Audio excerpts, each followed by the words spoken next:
1947-এর 20 জুনকে স্বীকৃতি দিল না, বরঞ্চ ক্ষমতার জোরে বিধানসভার সংখ্যাগরিষ্ঠতার জোরে পয়লা বৈশাখকে পশ্চিমবঙ্গ দিবস করছে। পয়লা বৈশাখটাকে তো আনন্দ দিবস করা যেতে পারে।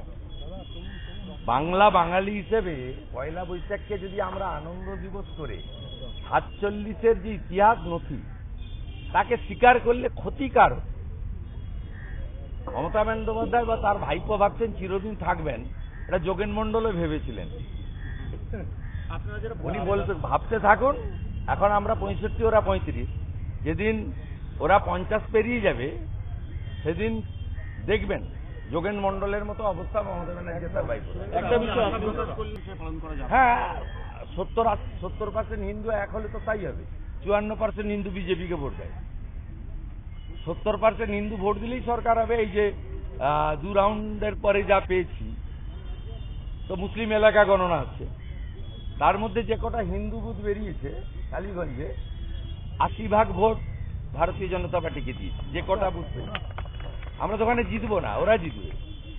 1,55,000 মুসলিম ভোট আছে। কিন্তু আমাদের লক্ষ্য ছিল যে হিন্দুদের মধ্যে আমরা আস্থা অর্জন করেছি কিনা, হিন্দুদেরকে ঐক্যবদ্ধ করেছে। প্রাথমিকভাবে যা পেয়েছি, it is too early. 22 round হবে, 14 রাউন্ড পর্যন্ত মুসলিম প্রভাবিত এলাকা, 15 থেকে 22 পুরো হিন্দু প্রভাবিত এলাকা। যে 2 রাউন্ড 3 রাউন্ডের পেয়েছি আমি, তাতে 13,000 সামথিং ভোট পেয়েছে, 13,700 তৃণমূল, 6,297 আমরা, আর কংগ্রেস 5,000 সামথিং পেয়েছে, কংগ্রেস সিপিএম জোট। এবং মুসলিম বুথে 70-30 হচ্ছে, 70% তৃণমূল আর 30% কংগ্রেস, মানে দুটোই ওদের দল।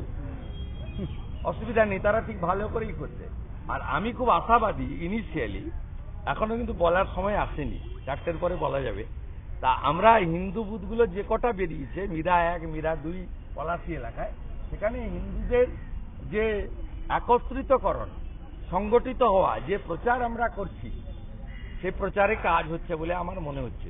উপনির্বাচন যদিও কিছু নয়, আমি শুধু বলবো বাংলার ব্রাহ্মণ, ক্ষত্রিয়, বৈশ্য, শূদ্র, রামকৃষ্ণ মিশন, ইসকন, আর্য সমাজ, গড়িয়া মঠ, ভারত সেবাশ্রম, পথ আলাদা থাকুক, মতটাকে ঐক্যবদ্ধ করুন। At the end of the day আপনি হিন্দু, এখানে ভোট দিন, এমন সরকার আনুন যে সরকার রাষ্ট্রবাদ এবং হিন্দুত্বকে সুদৃঢ় করবে, প্রোটেক্টেড করবে। সেই কারণে আমি আশাবাদী যে 54% হিন্দু এক হয়েছে, 70% হিন্দুকে যদি আমরা এক করতে পারি, বাংলায় ডক্টর শ্যামাপ্রসাদ মুখার্জির প্রতিষ্ঠিত জনসংঘ তথা আজকের বিজেপি, এই পার্টি ক্ষমতায় আসবে। এই পার্টি ক্ষমতায় এলে 20 জুন সরকারিভাবে পশ্চিমবঙ্গ দিবস পালন হবে। 23 তারিখ আজকের দিন আত্মবলিদান হিসেবে পালন হবে। ডক্টর শ্যামাপ্রসাদ মুখার্জির মৃত্যু স্বাভাবিক নয়, তাকে মেরে ফেলা হয়েছে কারণ তিনি কাশ্মীরের জন্য লড়াই করেছেন। সেই জন্য গোটা ভারতবর্ষ বলে শ্যামাপ্রসাদ মুখার্জির বলিদান, এটা ইয়াদ রাখেগা হিন্দুস্তান। এটাই হচ্ছে কাজ, এবং এটা কখনো ভোলার নয়। উনি আওয়াজ তুলেছিলেন, এক দেশ, এক বিধান, এক নিশান, এক প্রধান। একটা দেশে দুটো পতাকা থাকতে পারে না। কংগ্রেস করেছিল শ্রীনগরে একটা পতাকা, দিল্লিতে একটা পতাকা। কংগ্রেস করেছিল শ্রীনগরে একটা আইন, দিল্লিতে একটা আইন। এই জিনিস চলতে পারে না। মোদিজি সেটা করে দেখিয়েছেন 370, 35-এর বাতিল করে। বাকি কাজটা বাঙালি হিন্দুদের হাতে। যদি আপনাদের অবস্থা বাংলাদেশের হিন্দুদের মতো করতে না চান, 26-এ আপনারা ডক্টর শ্যামাপ্রসাদ মুখার্জির পার্টিকে আনুন। আমরা কথা দিচ্ছি, 5 বছরের টেস্ট, বিগত আপনাদের এতদিনের টেস্টের থেকে ভিন্ন টেস্ট আপনারা পাবেন।